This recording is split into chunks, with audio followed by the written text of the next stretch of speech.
Date with a Debut is recorded and produced on Awabakal country, and I pay my respects to all elders past and present and extend that to any First Nations people tuning in. Always was, always will be, Aboriginal land. On with the show.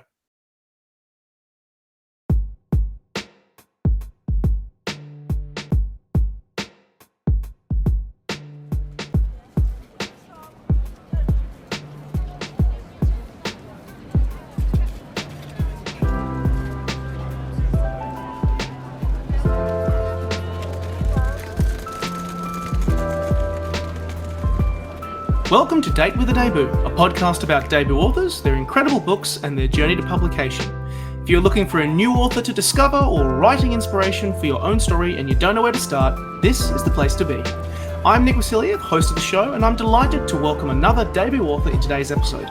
If you enjoyed the show, jump online and give us a thumbs up, a 5-star review. It really helps the show out. If you also want to hear episodes when they drop, be sure to subscribe to Words and Nerds, or you can subscribe to Date with a Debut on Podbean to hear the latest episodes as they drop. Want to support the show more? You can also subscribe to my Patreon in the description to get early access to episodes, book reviews, recommendations, and a whole lot more. Wherever you are listening, thank you for listening to us and supporting the Australian book industry. You can also find any books mentioned in today's podcast down in the description. Welcome to the first episode of Series 3, and to kick off the new season, I'm delighted to share with you a special episode recorded live at the 2025 Newcastle Writers Festival, recorded on April 6th of this year on Awabakal and Worimi country. In this episode, I got the chance to chat with Lisa Kenway, author of All You Took From Me, Zahid Gamieldien, author of All the Missing Children, and Natasha Rai, author of An Onslaught of Light. We will discuss mild spoilers, so I recommend getting yourself a copy of these 3 excellent books right now in the description. Or at least, get a copy very soon. Lastly, all 3 books contain intense subject matter, with An Onslaught of Light covering topics of suicide, so reader and listener discretion is advised.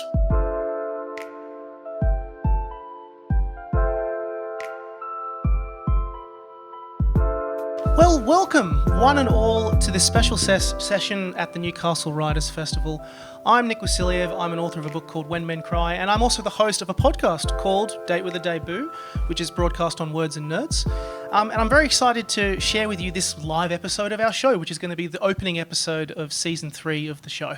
So, myself, along with the Newcastle Writers Festival, acknowledges that, first of all, we meet on unceded country, the lands of the Awabakal and the Worimi peoples. We recognise and respect their cultural heritage, beliefs, and continuing relationship with the land, waters and community. And we pay our respects to elders past and present, and for any First Nations people joining us, we welcome you warmly. Housekeeping, before we dive into our session. Firstly, we ask that all mobile phones be switched to silent. Secondly, if you are on the socials and you've come to the festival to see a favourite author, case in point right here, let the festival know. We are elated to have you here and supporting the festival. You can search Newcastle Writers Festival on Instagram, Blue Sky, Facebook, use the hashtag NWF2025. And then lastly, if you have any questions, we will have a Q&A at the end of this session. Once this session is concluded as well, you'll also have the chance to meet these incredible authors for a book signing, which is located at the Festival Bookshop. So, with that in mind, welcome. Today we dive into the world of debut writing. Everyone gets their start somewhere. How does one publish their first novel? What are some of the challenges people deal with and do and don't talk about? How does one learn their craft telling stories?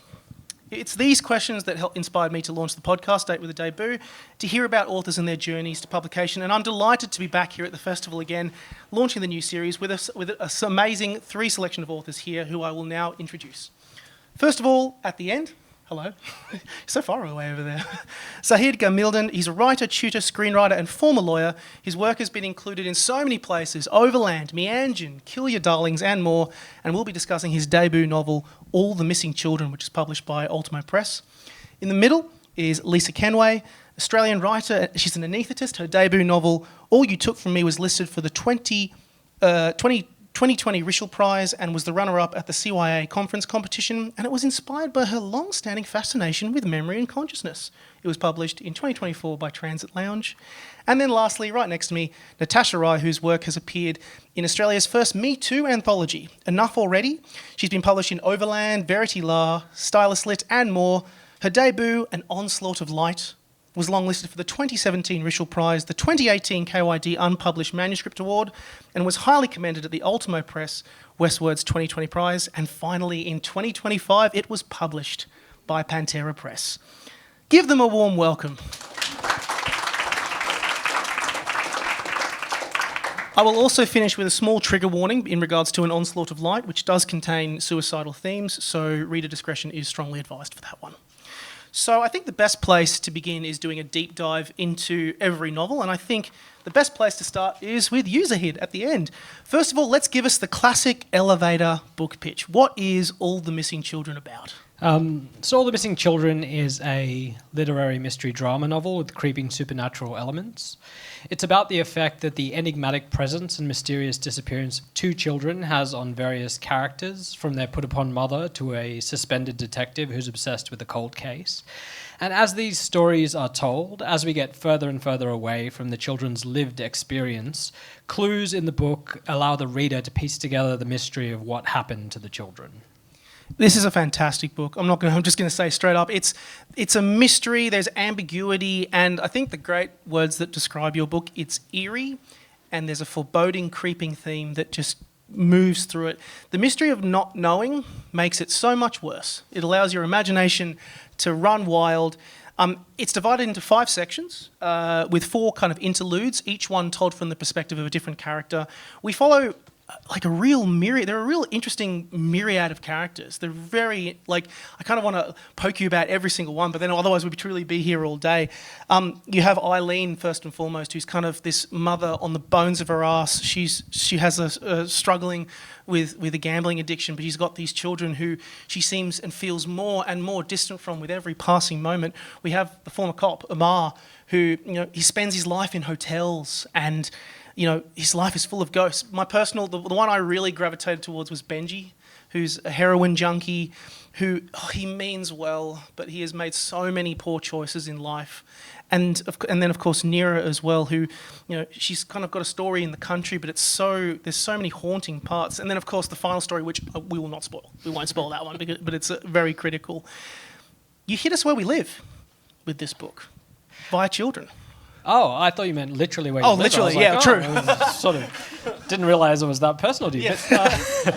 But, no, I think, part of what inspired the book was when I was coming up with the idea, my wife and I were thinking about having children. And so this idea of the potential presence or potential absence of children in our lives was really on my mind.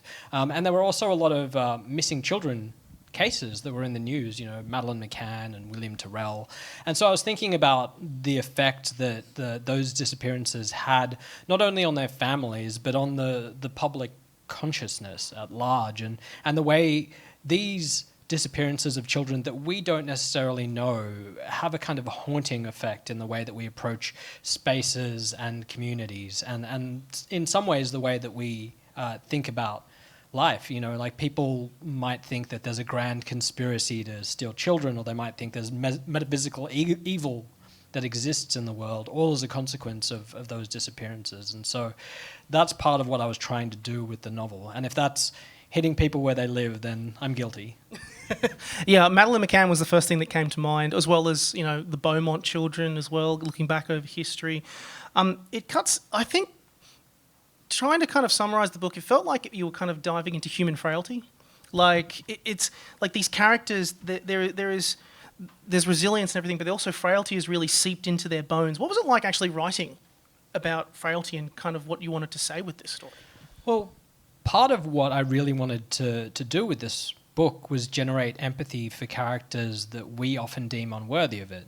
And those are characters who are in difficult or precarious situations and who make decisions that compound their situations and actually make them worse. And so many times we leave these people on the bones of their asses, as you said, and we think it's because they deserve it. But in fact, they're really worthy of our empathy and we should be helping them. Yeah, there's so much to dissect. These characters, like so many times I had moments where I was like, no, please don't do that, or whatever, which is, again, what great writers do. And empathy is critical. And that's similar for you, Lisa, with your book. I can't, all you took from me is such a fantastic examination of empathy, but also confusion. What is it about? Are you saying that there were a lot of times when you said, don't do that? Because that's what it's about. It's true. So All You Took From Me is a psychological thriller, and it's set between the Blue Mountains and a fictional Sydney hospital, and it follows the story of an anaesthetist who wakes from a coma after a serious car accident to find she's lost her husband and most of her memories from the last few months. And then upon leaving hospital, starts to notice that there's a stranger following her and she doesn't know who he is or what he wants from her.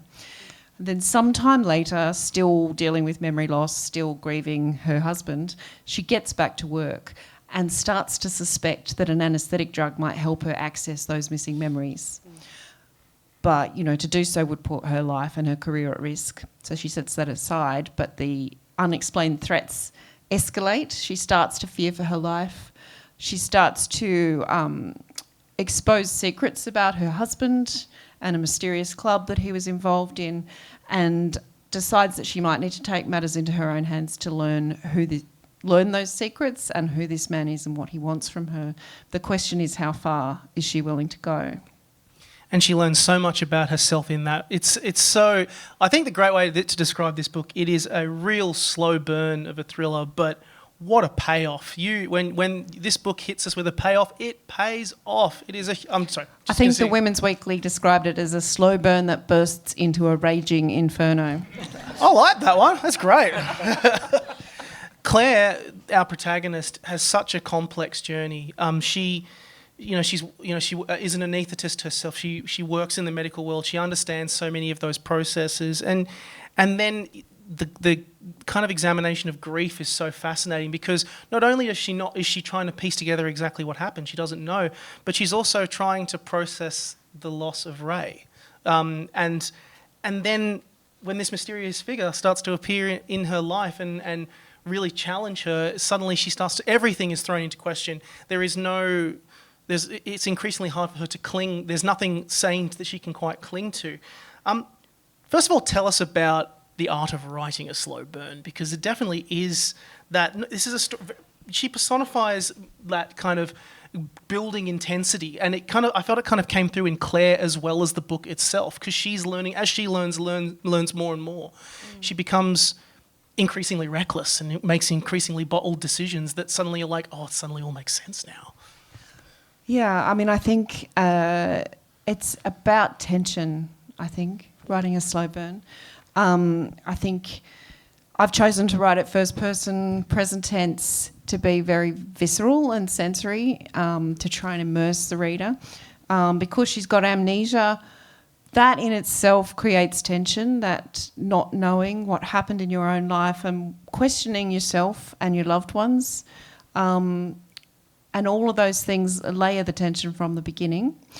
But then because she's trying to figure it out, trying to uncover what happened, trying to fill those gaps in her memory, the reader is carried along on that ride. So, I mean, I think the secret in my mind is immersing the reader, creating a character that they want to go on this ride with, and then asking questions the whole way along. So, if each chapter raises a question, perhaps answers one that was raised before, that's enough to propel the reader through the story without having explosions and gunfights and what have you. It's certainly a story where sometimes the ambiguity makes it even, again, like kind of similar, like the thing when things are left to the imagination, it makes it even worse and terrifying and asks so many questions. And questions are another part that comes up in your book, Natasha. What is An Onslaught of Light about? Okay, so An Onslaught of Light is about a family, the Sharma family, who moved to Australia from India in the 90s. So it's told through three viewpoints: Vijay, the dad; Indu, the mum; and Archana, or Arch, who is their daughter.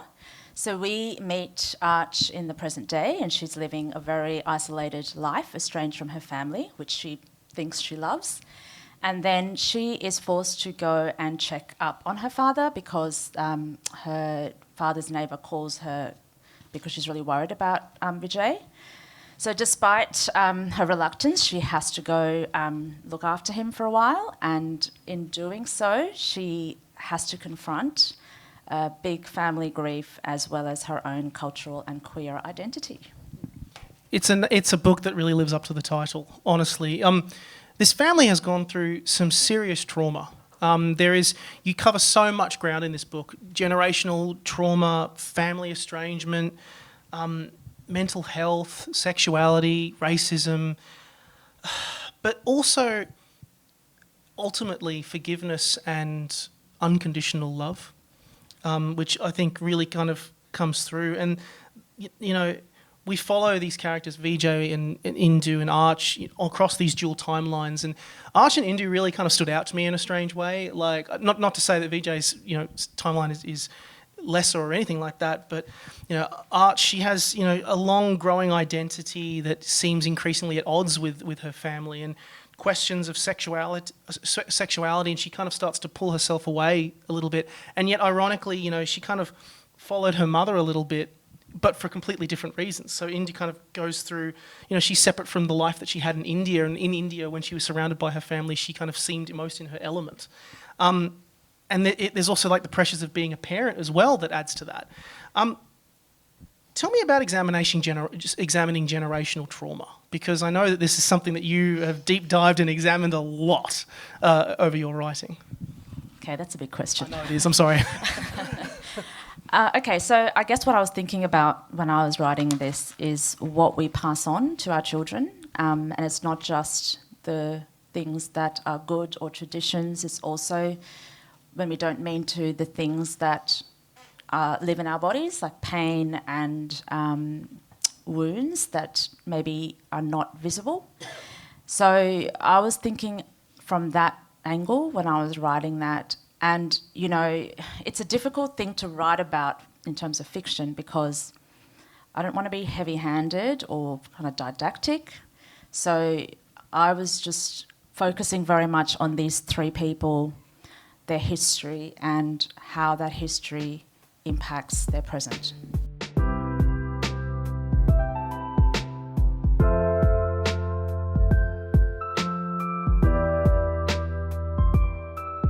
It's such a great book, and I think a great place to start. When we were kind of like initially discussing and talking about this panel and everything together, we started to notice that there were some real overlapping themes in a lot of these books, and I think it's kind of nice to kind of dive into those themes a little bit now when examining your books in that process. And the first one that we really noticed was resilience. There's a lot of resilience in all of these characters and all of these books. And Zahid, I want to start with All the Missing Children first, because you've got these different characters, different perspectives that all seem distant at first, but increasingly become connected.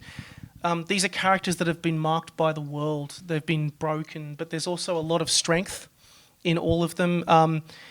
But there is also moments, the consequences of when you give in sometimes. I mean, Eileen's story absolutely broke my heart at the end, when she kind of fell back into a coping mechanism around her gambling.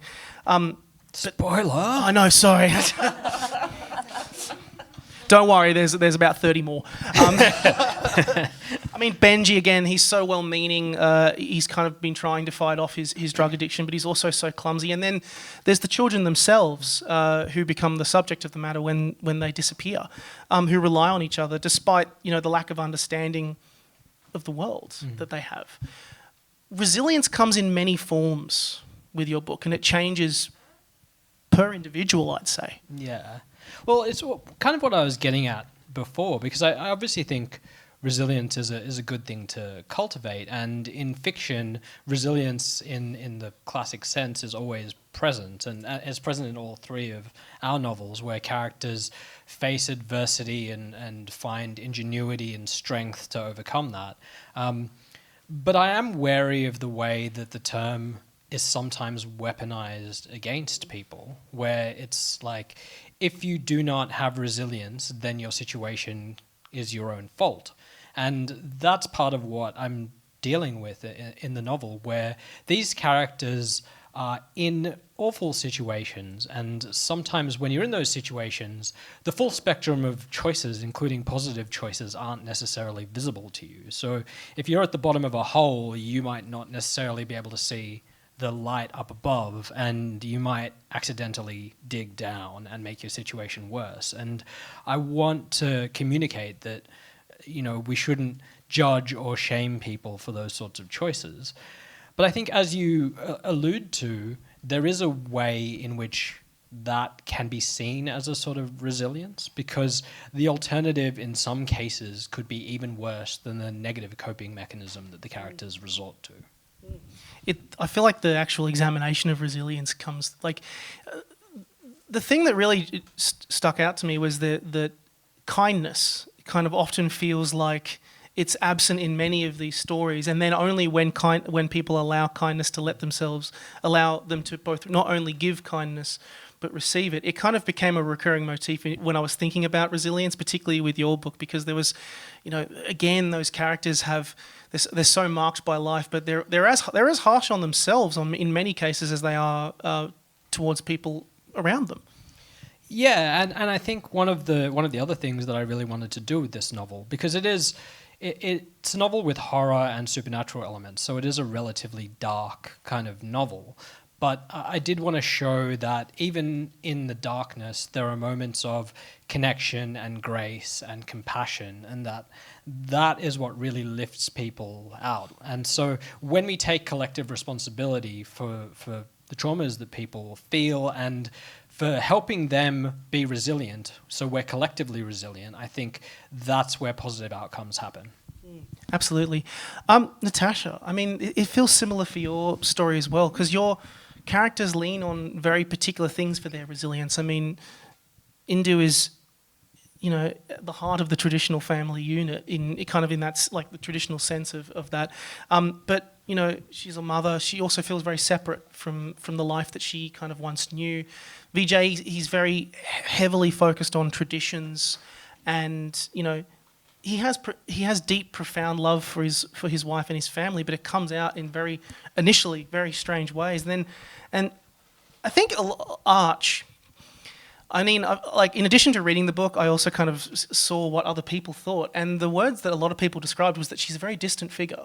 She uses self-defense. She sometimes uses distance as a self-defense weapon very much in this story. But when she kind of uses it to protect herself from a family that doesn't really understand her. But ultimately, that they kind of fall back into that resilience of the family unit as a key part of their story. I mean, well, I agree with what Zahid said about, the word resilience and how we measure it. So, even for Arch, that distance is a form of resilience because she's surviving in the only way she knows how. And Indu is a baby wrapped in layers and layers of depression or isolation in herself, but that also is a form of survival and resilience. So, yes, it doesn't look healthy from the outside, and yes, it's not probably good for a long-term thing, but when we meet these people, it's how they know to keep going, and ultimately those things you hope will fall away and that they find something else. But that's what I was kind of thinking about when I was thinking about these people and how do they survive their present and their history. Yeah, and I think it's so good to contrast it with Claire, Lisa, in her book, in your book, because, I think Claire is an incredibly resilient individual. But the thing is that until she learns more and more and more, she doesn't understand. She doesn't realize how much of it comes out until she kind of grows and starts to understand this situation and starts to understand the consequences of being with Ray and being surrounded with this club and kind of everything around it from that. The more reckless she gets in terms of trying to find out the truth, and of course, you kind of alluded to the fact that she's an anaesthetist. She wants to explore, like, maybe using drugs to try and find out more. The more reckless she becomes. Spoiler. I know, another one. Don't worry, there's more. There's more spoilers. I won't say more. But so many more of the elements around her start to make sense. I feel like the actual unfurling of the book is also an unfurling of her. It's natural. It's kind of part of that. Yeah, I mean, I think resilience is a bit of a loaded term, I think. That which doesn't kill us makes us stronger, But sometimes, certainly Claire is a very strong person independent, a little bit like Art. She tends to be isolated, deliberately isolates herself because she doesn't trust people because of her past. She's estranged from her family as well for different reasons. She's an ex-Jehovah's Witness. So she was thrown out of her family and her community as a young adult and has issues with trusting anyone. Put her trust in her husband, who she, as she unravels the story and more information about him, learns that perhaps that was misplaced trust and that he was keeping a lot of secrets from her. And so she goes further into herself and makes more reckless decisions as she unravels. And that could be seen as resilient.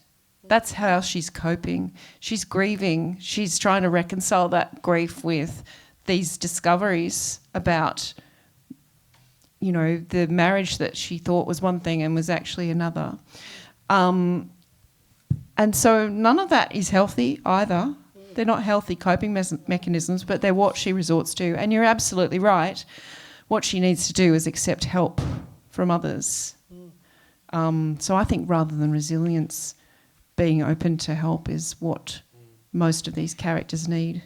It's funny, this kind of came through in all of your books. I kind of started to notice it the more I read them.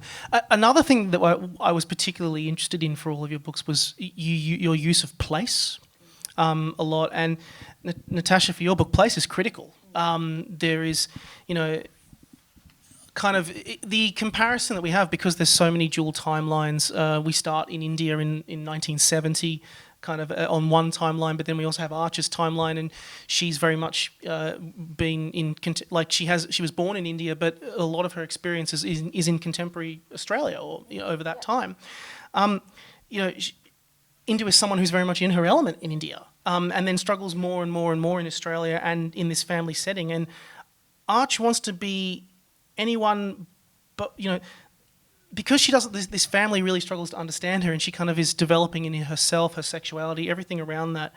You know, she doesn't really get her sense of completion until she kind of, or at least an element of a sense of completion or real growth, until she really does start to put that distance between them. That scene with her and Vijay, where Vijay tries to organise a marriage, effectively, and she is absolutely disgusted by it and furious by it. It also made me think, well, as much as she is distant, catharsis is also really critical to her story and that place within it. Tell me about place with her and that family. So for Arch, because she has such difficulty asking for help and she is so estranged from her family, I was thinking for her in terms of place, a place of sanctuary, and not just sanctuary, but literally a hideaway. So her little cottage in the Blue Mountains is a place that she can literally escape to. Yeah. Every time she goes into the city to work, or every time she comes back from a trip, and even being around other people, when it gets too much, she can just retreat into this thing she's created for herself, which is both a sanctuary and also a fortress, because no one is allowed in. And so that was important to me, that she just have something that's entirely her own. And for Indu, you know, leaving everything she knew that was so familiar to her, she unexpectedly finds a sense of place in the Blue Mountains as well, which is another point of connection between mother and daughter. And so she isn't comfortable with maybe the people she's around in terms of outside her family, but she's starting to discover a sense of place that, again, is that sanctuary, whereas, you know, Vijay is all about the city. Like, he finds places in the city, like Western Sydney, that really speak to him and become his place. But, you know, like because I've read both these excellent novels, and I was thinking about how place is a sanctuary in Onslaught, but I guess in your book, All the Missing Place, can be sinister and quite creepy. Very sinister. Well, I guess if it's somebody else's sanctuary, then it probably is kind of sinister to you, and I definitely have that as part of it. But there are just so many places on display in my novel, because I have 9 different POVs technically, and so I really did want to have on display the the Australia and the Sydney that I kind of recognise.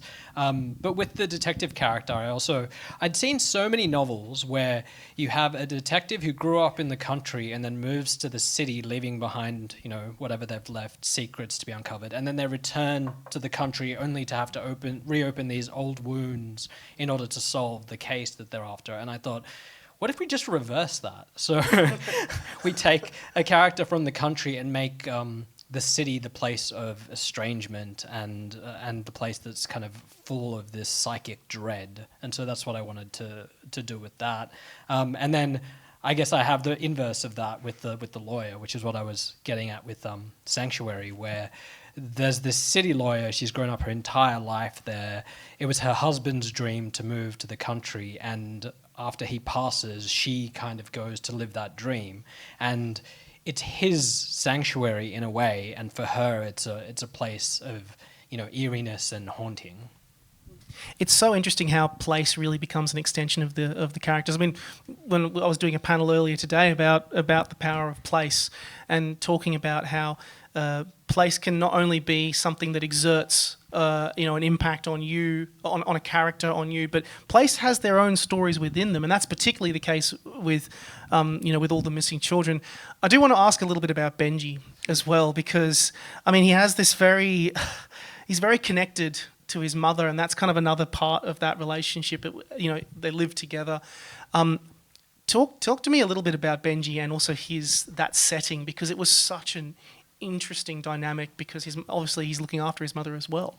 Yeah, so Benji, to put this in context, Benji is a recovering heroin addict who's moved back home to care for his ill mother, and then all sorts of odd things begin to happen. But with that particular place, I was kind of thinking about it as an externalization of the psyche. So, it has, even the house has the structure of his psyche with the consciousness above and the unconscious in the crawl space. And it's the things that he's repressed and hasn't fully dealt with that leak out from underneath the house and start to haunt him. So in that way, the place in which it's set is a mirror of his psyche as it's formed. I think a great response to all of this, and kind of in addition to kind of the idea of acceptance, for example, for a lot of these characters, and the need for acceptance, is often, I think acceptance kind of comes out in place as well. And I think this is particularly the case for Claire. This is not a spoiler, again, this is not a spoiler for the end of the book, because I feel like I'm getting called out now, but place and grief are really intertwined with Claire, and I just was caught up in the imagery of Ray, of this place that Claire and Ray had for themselves. At the end of this story, Claire goes on a massive journey, and yet she has this line which kind of really stuck with me, which is, "This place is a part of me now." There's like an acceptance in there herself with this place that is now very different from the one that she had when she went at the start of this story. Yeah. So my novel is, I guess, setting-wise, it's split between the hospital setting and the Blue Mountains setting. With Claire and Ray had this house that backs onto the bush in the Blue Mountains. So suburbia, but mountain-style suburbia, so they can't see anyone else from their house. And that was his house that she moved into. But it becomes a special place for her, absolutely. And then the broader mountains feature as well, and I used them for atmosphere. The weather as well plays into it, and those elements certainly reflect, I think, Claire's mood, and provide that and contribute to that tension, the thriller tension. I think the Blue Mountains are a great space, a great setting, atmospheric, beautiful, dangerous, changeable weather, and isolated at times. And all of that contributed to the atmosphere and mood of the novel. Definitely, and it also contributes to kind of that last theme that really came out in all your books, which is grief. There is a lot of grief in these books, and for Claire, like, grief has been in her life before this book started. It's been in her life for a long, long time. Not only has she, she has that for her husband. She had a very like a close relationship as well that she also lost in the story, and then of course estrangement from her family as well. But then there's another sort of grief, which is kind of also almost a grief of the self. She kind of realizes that she's changed. Like as more comes out, she's experiencing grief for herself and her changing of herself as a person. And even that despite all of the lies that are exposed, she still has grief for this man that she married and fell in love with, which is telling. Well, you would, wouldn't you? They've created a life together, and she opened herself up to this man and loved him. So, I mean, I think grief's really complicated, isn't it? I think it's the driving force for her, really, when you come down to it. Her way of coping with the grief is to try and get back to work as quickly as possible, to push it down. I think a lot of people do that. She resorts to drinking, substance abuse, anything to squash the pain. And for times at work, she can forget about that grief, and then it comes at her. I think, it comes out of nowhere sometimes in a patient who's just lost his wife. And then that sends her backwards as well. So, I mean, I think that's realistic. And I think we do all grieve different types of relationships. She's lost a very close friendship, and that can be very painful as well. I think there's an amazing podcast called the Good Morning Podcast, which if you haven't listened to it, I strongly recommend. I think they did a great comparison. They described grief like dust, where it gets into the nooks and crannies of you. In time, suddenly you kind of learn to move on, but then all of a sudden something comes out, and then you realise the dust is still there in some way, shape, or form. Well, Geraldine Brooks yesterday described it as a shark. That you're swimming along, and then suddenly there's a shark comes out of nowhere. You think you're doing fine, and then grief swipes you from the side. And it's not even like the loss. It's for some. It's like not the loss of they're not the first or second anniversary, for example, of losing someone. That's the hardest. It's the 7th or the 8th or whatever, because it suddenly that you realise with time, it doesn't change unless you have that sort of catharsis or anything like that. Zahid, I know your book is filled with grief, with all of these characters. I mean, it really comes out for Omar and Eileen. When I noticed it, he's marked by cold cases and kind of ghosts for the past and this trauma. And Eileen's event, oh God, with her husband, with Carl. Shh. I know, I'm not saying it. You should really buy this book. It's really, really good. I'm not kidding. But grief comes from the grief can also come through from an inability to move on or getting stuck in their way in her ways, particularly for Eileen, because you can see that she's trying so hard to give a great life to her children, but she struggles so hard, and it's kind of a grief for something that was lost in a way as well. Yeah, I think that's the key point, that it's not necessarily grief over the loss of someone, it's grief over the loss of possibility that you might be affected by in that particular way. So you can grieve a different path that you might have been on with somebody or without somebody. You can grieve the loss of a life that you could have lived. And I think those two characters are really strong examples of that. But I mean, the barriers to her connection with her children are many, and they include her inability to open herself up completely and her inability to completely feel guilt about the event you're talking about. Yes. So because the event actually results in her having to grieve a different loss. So it's a choice of which grief she's going to feel. Yes, that's right, which makes it so more infinitely more complex. And Natasha, grief in your book is, oh God. These books aren't as depressing as they sound. Yeah, I know, it isn't. I want to kind of actually preface with a small story that we've been talking about all day, and I feel like it's been following us around because it's an opportunity to do it. So I interviewed Madeline Cleary. I know, I'm sorry. And because I was doing the final preparation for this discussion, and I finally was like, I need to really kind of sit down with An Onslaught of Light a little bit more. And then I messaged Madeline at 11 o'clock saying, I think Natasha's wrecked me or destroyed me because there was a particular moment where I went back and read it again and went, oh my God, because it was such an intense moment. And kind of going back to the point of grief kind of appears in different places. I think that's especially the case for your book, particularly with VJ. 25 years down the track, suddenly he starts to notice the things that he's lost or the things that he's missed for his wife, for his daughter, and it kind of and grief kind of arrives in surprising places. But when it arrives for these characters, it is an avalanche. It is an avalanche of it. I think there's a really great section of the book where you kind of describe grief. It's sudden, it's fierce, and it takes over and racked. And I think this is for Arch when she's with Sonny, with her brother, and that her frame is racked with sobs and everything, and she's kind of being almost buffeted by a storm, in a way. Because for you, grief, it kind of, when the actual real events are hard and are going down, the characters are kind of going through the motions of it. But grief kind of comes later in this story.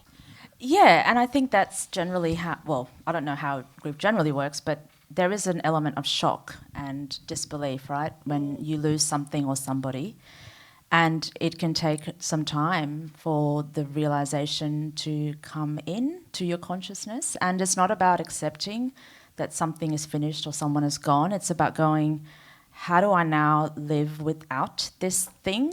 And as you said about possibilities, and I liked your shark metaphor. So I think for me it was about thinking about, how do you construct a life almost like there is this gaping hole inside you. The hole or the wound, the size of it doesn't change, but you grow around it and your ability to hold it becomes bigger. And sometimes there are days, weeks, months, years where your ability to hold it shrinks and then the hole feels huge, and then other times your capacity is much bigger and it feels manageable.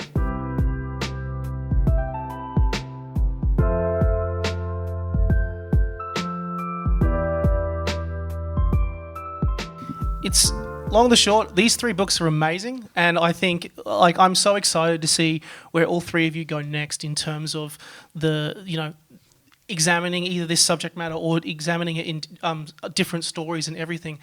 I think now's a good time to kind of pivot and talk about the journey to publication, because debut authors, this is a new experience, and often we've talked about getting, I got signed by an agent, or a publisher came out, or I submitted this book to a competition and won a competition. When we were talking about this leading up, there was something that we all kind of came to an agreement that we wanted to discuss on, which is the challenge of actually framing a debut novel. The experience that I've had with debut novels around it is that often when you have these authors, it's the first time they're trying a novel. It's the first time, people are kind of taking a punt with you as a debut novelist or anything like that. I kind of feel like, why is it so challenging, for example, to get, I'll ask you first, Natasha, getting categorised? Because obviously your book, there's a historical element, there's a literary element, but getting framed is it can be quite a challenging thing for a debut author. Yeah, and the way, I think, if you want to get traditionally published, the thing that you have to grapple with, that you can write something that's beautiful or really well written and have a high standard, but ultimately it comes down to how your publisher can sell your book at the fundamental level. So in order to sell your book, they need to know how to categorise it and where to put it next to, and all your comparable writers. So the challenge for my novel initially was that literary fiction is very hard in Australia right now. That was a few years ago as a debut writer, which obviously I can do nothing about that. And then things flip. And then 2 years ago, it was like debut authors writing literary fiction is so hot right now. We totally want this. So a lot of that is out of your control. So all you can do really is to support the publisher so you need to have, I think, a really good idea of where your book might sit on the market, which sounds really boring, but once you get into it, it makes sense that you should know that, because I also feel like if you're reading a lot or you're reading in your genre, it also makes it easier to help or support that conversation about where to place it. That's probably, the challenge that I was facing for mine.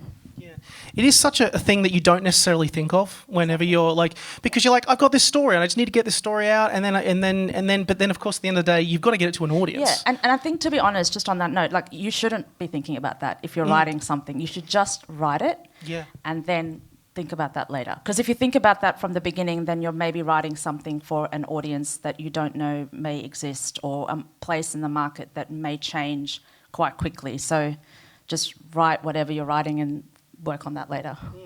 I want to particularly ask this of you, Zahid, because like so many people have described your book like, yeah, it's a literary, there's mystery to it, but then when someone says horror,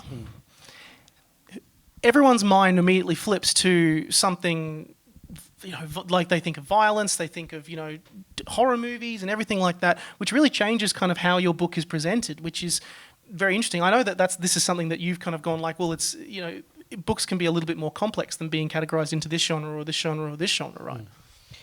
One of the difficulties I faced with this book was, the literal difficulty of where it's going to sit in a bookshop. And that's part of the process as well. Like, who's the audience for this? How are we going to market it? So my book has been classed as complex crime. It's been classed as mystery, as horror, as literary fiction. And it has elements of all of those genres. And when I was writing it, I expressly wanted to deal with these genres and confront the conventions of them in a way that was kind of unexpected. But I have never heard the word unique deployed so pejoratively when people describe my book as I have ever before. So it's been a really interesting kind of process. And I know that in some bookstores they've put it in the crime fiction section. But the compromise that I came to with the publisher was that we were going to slap a really weird cover on it and put it in the crime fiction section. So if you're approaching the crime fiction section, you're like, that doesn't look like the other books, which is kind of what the book ended up. It's a great cover, though. Oh, thank you. I didn't actually. Why am I saying thank you? I had nothing to do with the cover. It was. I do like the cover though, and I think that just puts people on notice that it's not a traditional crime fiction book, but that it has elements of crime fiction in it, and maybe it gives a bit of a horror vibe to it as well. I think this is a good. I'll throw this question to you, Lisa, but it's kind of one for the whole panel a little bit, because obviously, at the end of the day, you have to sell books, and that's kind of the nature of the literary space, as with anything. But it is kind of what is the best way forward? Because if you do want those books to dive into different ways of looking at things, you want books that are challenging, you want books that throw things out. But is it a simple case of this is the situation that we work now with genre categorization or anything like that to sell your story? Is there another way to break that down? Look, I think genre is important, as you mentioned, for publishers, for bookshops, so they know what shelf to put it on.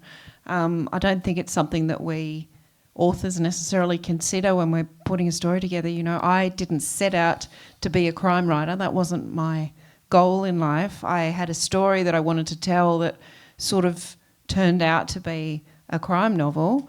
And then once I started working with my editor, she said, this is going to be read by crime readers. Crime readers have expectations, genre expectations. I think we need to add a few red herrings. We need to make a slightly bigger twist. This is the one I was working with the publisher. So genre is really important for selling books. It's really important for, conveying the message of what the book is about, who the ideal reader for this book is going to be, and the cover plays into that, as Zahid said. And I think all of that needs to align so that the reader's not disappointed when they buy a book and it's not what the cover promised, and it's on the crime shelf and it's not really crime, or as mine sometimes ends up in literary fiction. And I think people will be disappointed because it's a crime novel in the end. But yes, there's a bit of confusion. My publisher's quite a literary publisher. My novel probably is, well, I don't know. I think it's a straight thriller, but it's probably slightly more literary. Thriller. Yeah, so at times people don't know where to shelve it. But I think for selling books, genre is important, and meeting those genre conventions is important. I would probably add, though, if you are a writer going out there to write a book, it is useful to just write the best damn book that you can possibly write. You know, if you start second guessing what the conventions are and where this is going to sit, you'll probably end up outsmarting yourself in a particular way, and the book won't get to sit anywhere. So the first thing you should do is just focus on writing the best thing you can. I think there's a great quote by Margaret Atwood, and I think this is kind of the real answer to the question at the end, is that, you know, somewhere out there, the quote is, somewhere out there is an audience that will read your book. Yeah. And the key thing is, at the end of the day, write it. That is what's most important. And eventually, in time, that book will go on its journey after it's published and make its way to the people who will want to read it and will be excited to read it, because that's what they'll be naturally gravitating towards.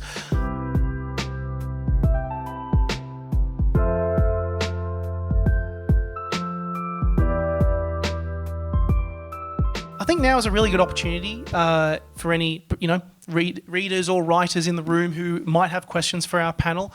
We'd like to throw it out to any particular members of the audience who would like to ask some questions. Do we have any questions that we would like to ask our panel? Hello, yes. Thank you.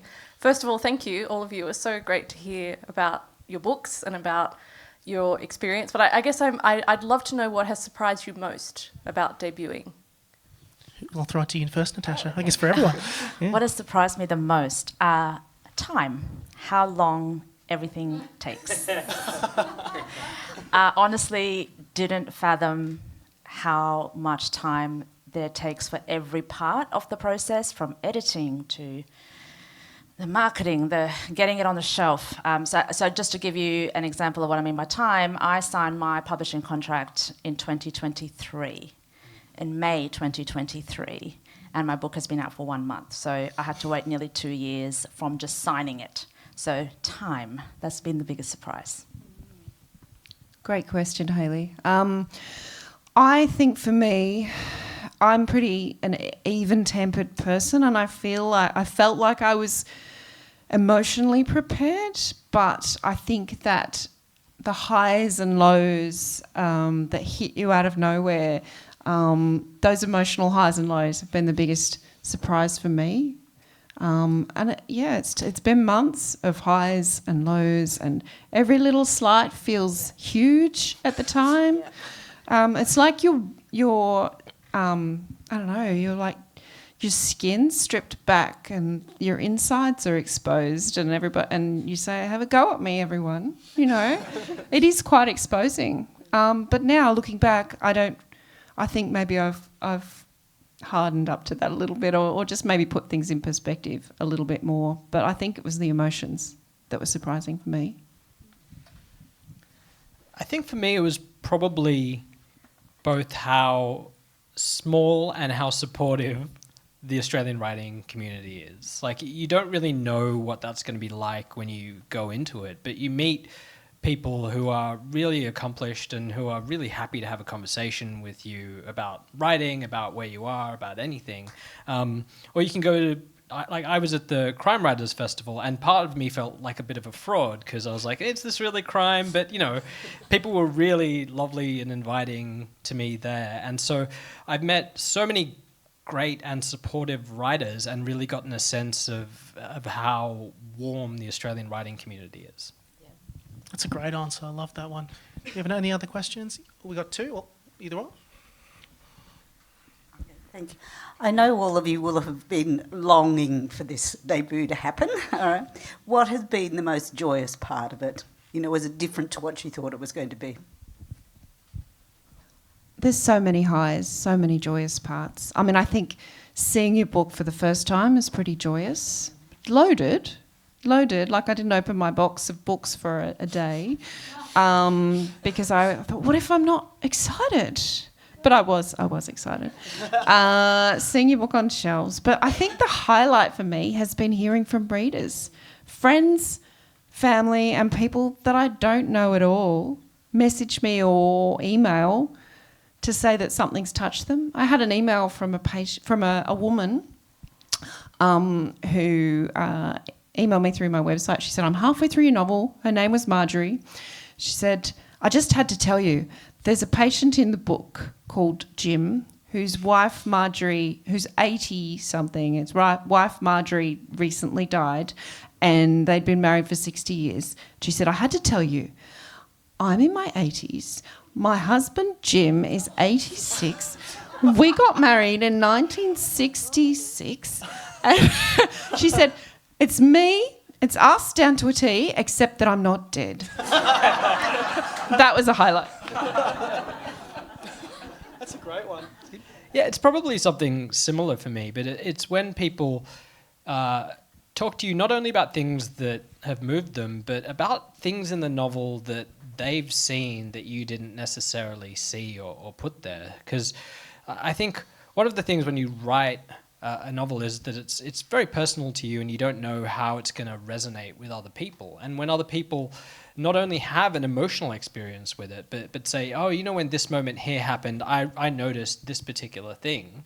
And you go, oh yeah, that's really great. I totally meant that, you know. So, and I find that a really fun and you know, invigorating part of the experience. Yep, definitely everything you both said. And I guess as well, this kind of thing, like we get to sit here and share our stories with you all, and it's so amazing. Yeah.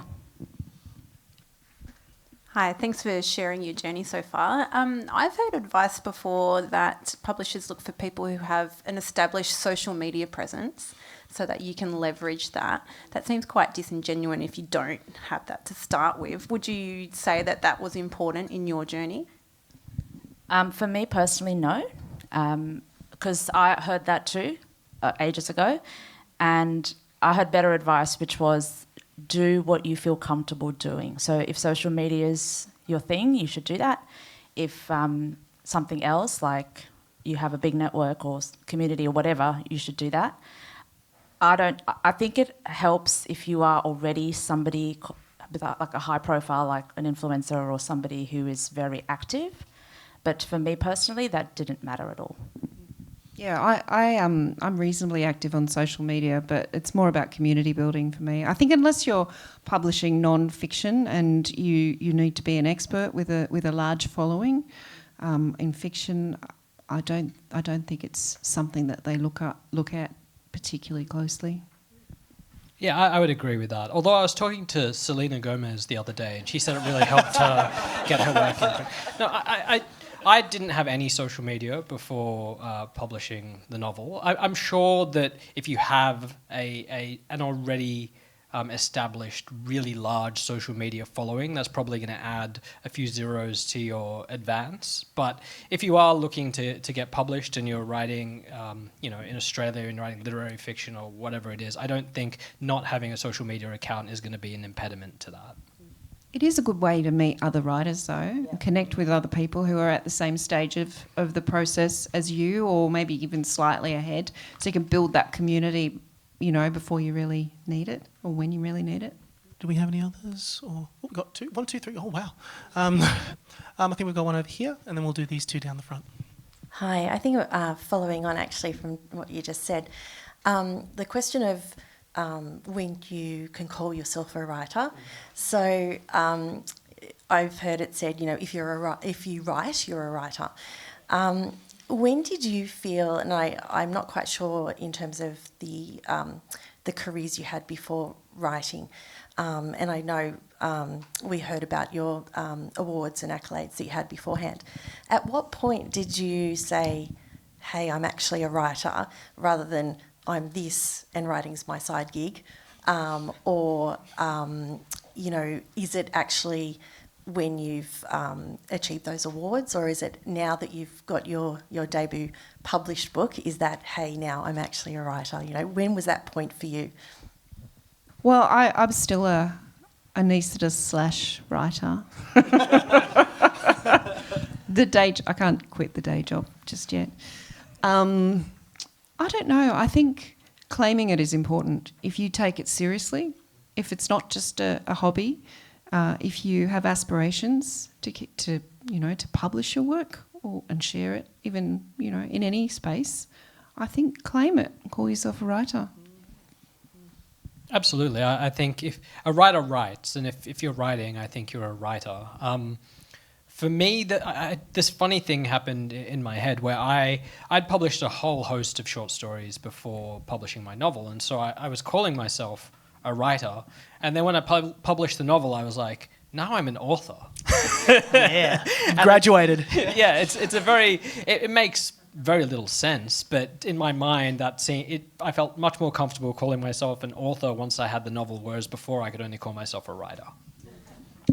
And just to add to that, all of that I agree with, but you just have to practice saying it with authority and confidence.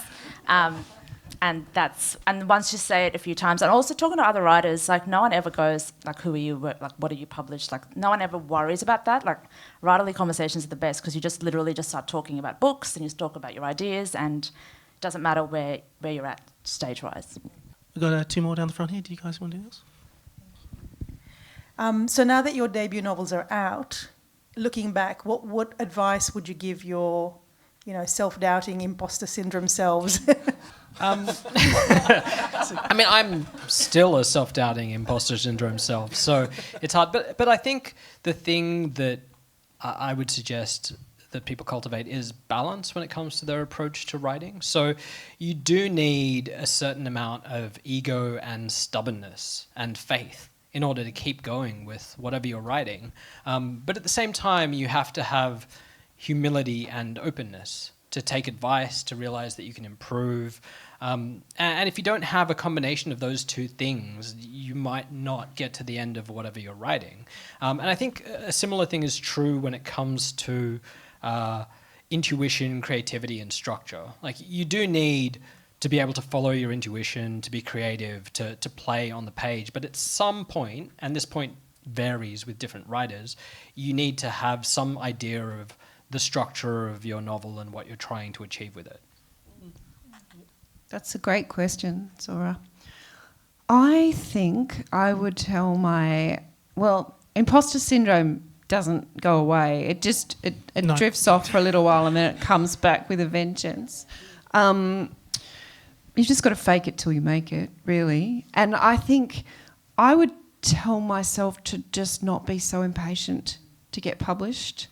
I wrote another novel that will never be published, and that's fine. I mean, most people have written novels that don't get published. It's a craft, and you've got to learn it, and it takes time. And I'm glad that unpublished book never got published because the next book I wrote was better and more true to me. And I think I would advise my unpublished imposter syndrome self to just slow down and keep going and fake it till you make it.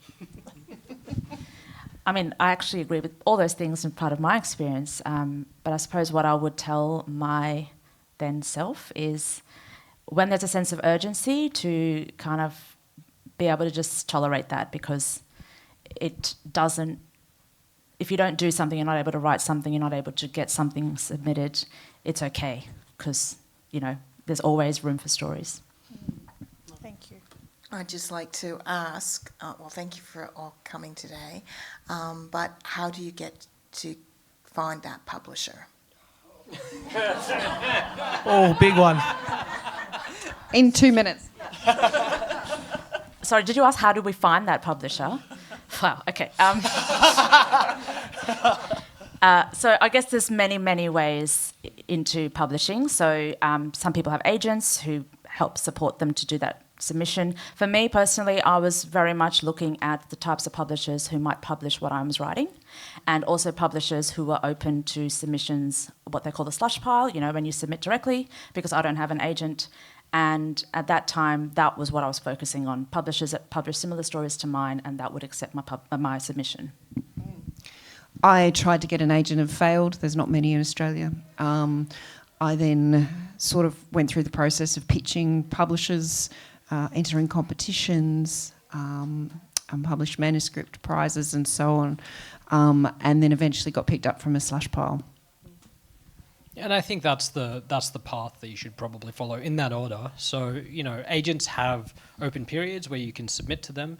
If you don't get an agent, then you can go directly to the publisher through the slush pile. You can also enter competitions to kind of get a reputation as a writer, and you can also apply for grants. So that's another thing. Grants and residencies can help you get into print. There's so many great ways to write and bring that all together. I think that the best word of advice that I've ever heard was from a certain Neil Gaiman, who said, "This is how you do it. You sit down and you type out every single word until it is done. It is that easy and that hard," effectively. It has been so fun chatting with all of you about the process of writing books. Unfortunately, we've run out of time. I would like to extend a warm thank you to Zahid, Lisa, and Natasha for joining me today. It's been a wonderful session. Thank you. Thank you. Thank you. I will finish off by also saying, if you've enjoyed the festival, please let the Newcastle Writers Festival know. We're on all the socials using the hashtag NWF2025. If you like this discussion, you can also check out my podcast, Date with a Debut, which has all of these discussions every single week. You know, I would also like to extend a warm thank you to all of the amazing volunteers who I think have done a phenomenal job with this festival. Thank you so much for coming out, and we hope that you enjoyed the 2025 Newcastle Writers Festival. Thank you for listening to today's episode of Date with a Debut, and for listening to the Words and Nerds channel. You can buy all books mentioned in today's episode down in the description box, and if you enjoyed the show, drop us a review, leave us 5 stars or a thumbs up. It really helps the show out. If you want to hear episodes when they drop, be sure to subscribe to Words and Nerds, or you can subscribe to Date with a Debut on Podbean to hear the latest episodes as they drop. Want to support the show more? You can also subscribe to my Patreon in the description to get early access to episodes, book reviews, recommendations, and a whole lot more. Catch you soon! Date with a Debut is a Words and Nerds and Breathe Art podcast co-production.